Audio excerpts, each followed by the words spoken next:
TV 10 Bharat, सच की ताकत।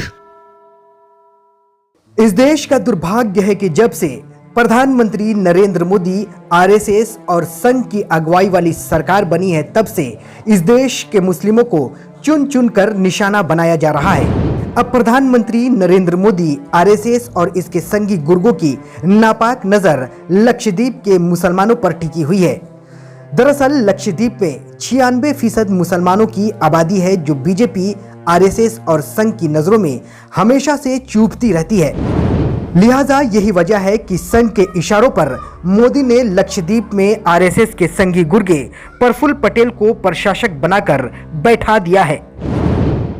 दरअसल नरेंद्र मोदी और संघ के इशारों पर ही नागपुरी तोते ने लक्षद्वीप की गद्दी पर बैठते ही मुसलमानों के खिलाफ आग उगलना शुरू कर दिया, जिसके बाद प्रधानमंत्री नरेंद्र मोदी और संघ के इस चिंटू ने एक के बाद एक मुस्लिमों के खिलाफ कानून बनाने का प्रस्ताव पेश कर दिया और जन्नत जैसे लक्षद्वीप को इजराइल बनाने का सपना अपने मन में संजो लिया।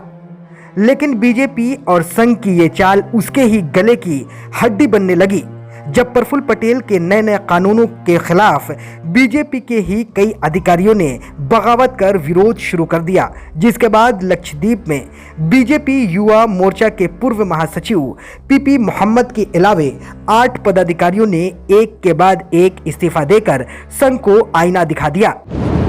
दरअसल गुजराती पटेल ने लक्षद्वीप को अय्याशियों का अड्डा बनाने के लिए शराब पर लगी रोक को हटा दिया, लेकिन नागपुरी छाप चड्डी पहनकर बीफ उत्पादनों पर रोक लगाने का आदेश भी दे दिया।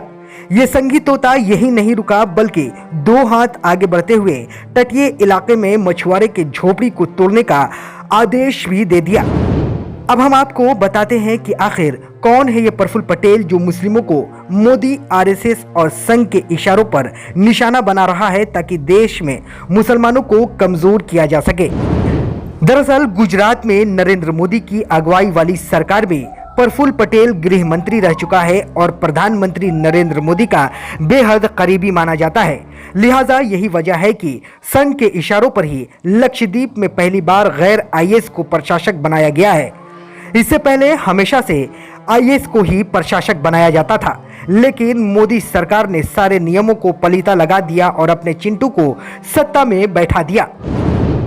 मोदी सरकार के इस फैसले के बाद लक्षद्वीप के सांसद मोहम्मद फैजल का प्रफुल्ल पटेल को हटाने के लिए सुप्रीम कोर्ट का दरवाजा खटखटाना पड़ा। इसके अलावे कई अन्य राज्यों के नेताओं ने भी प्रफुल्ल पटेल को हटाने की मांग सुप्रीम कोर्ट से किया है।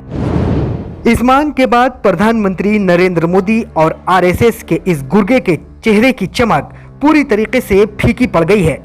उसे अब इस बात का डर है कि अगर सुप्रीम कोर्ट ने मोदी सरकार और उसके चिंटू प्रफुल्ल पटेल पर डंडा चलाया तो बीजेपी के सारे हिंदुत्व का भूत उतर जाएगा और वो अपने मकसद में पूरी तरीके से फेल हो जाएगा।